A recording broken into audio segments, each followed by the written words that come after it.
Hi అండి, welcome back to my channel series sparkle 777. అందరికీ వినాయక చవితి శుభాకాంక్షలు అండి. చూడండి, మేము విగ్రహాలు తీసుకోవడానికి వెళ్ళాము వినాయకునివి. సో వినాయకుని విగ్రహాలు అయితే చాలా బాగున్నాయండి.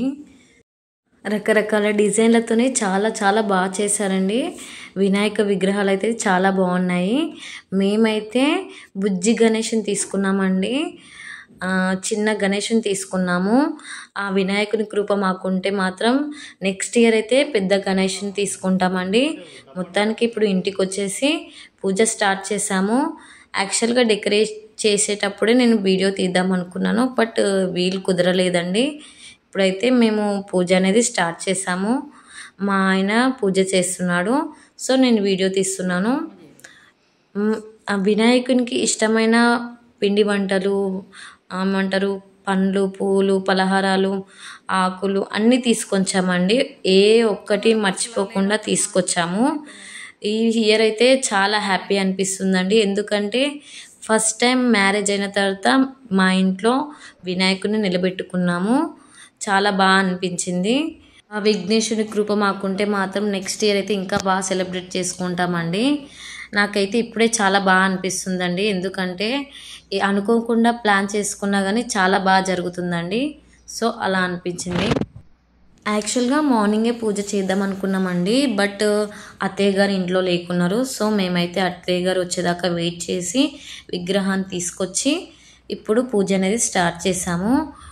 యూట్యూబ్లో పూజా విధానం పెట్టుకొని మేము పూజ అయితే చేసుకున్నాము ఇలా. సో ఈ డెకోర్ అనేది నేను చేశానండి. యాక్చువల్గా ప్లానింగ్స్ ఏం లేకున్నది, అప్పటికప్పుడు నేను అలా చేశాను అనమాట. సో మీకు ఎలా అనిపించిందో కామెంట్ చేయండి. నేను నెక్స్ట్ ఇయర్ అయితే చాలా బాగా చేసుకుంటానండి. ముందుగానే ప్లాన్ చేసుకుంటాను. ఈ ఇయర్ అయితే ఏం ప్లాన్ చేసుకోలేదు. ఆ విఘ్నేశ్వరుని కృప మాకుంటే మాత్రం నెక్స్ట్ ఇయర్ అయితే ఇంకా చాలా బాగా సెలబ్రేట్ చేసుకుంటామండి.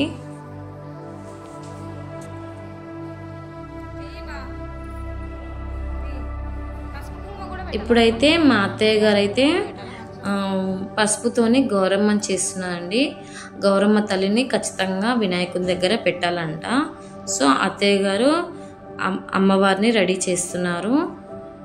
మేమైతే వినాయకునికి ఇష్టమైన ప్రసాదాలు చేసామండి.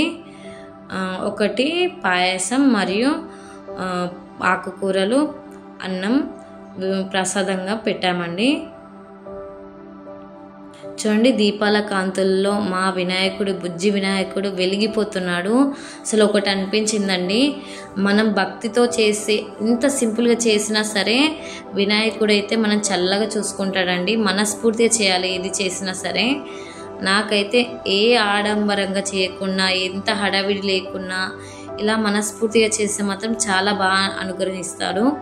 సో నేను ఇలా అయిపోయిందండి, కంప్లీట్ అయిపోయింది. ఇప్పుడైతే ఈవినింగ్ మేము వినాయకులను చూద్దామని బయటకు వచ్చాము. అలా వెళ్తున్నాము చూడడానికి. ఈ వీడియో కనుక నచ్చితే లైక్ చేయండి, షేర్ చేయండి, సబ్స్క్రైబ్ చేయండి ఫ్రెండ్స్. ఎలా ఉంది మా వినాయకుడు అనేది కామెంట్ చేయండి ఖచ్చితంగా. Bye friends.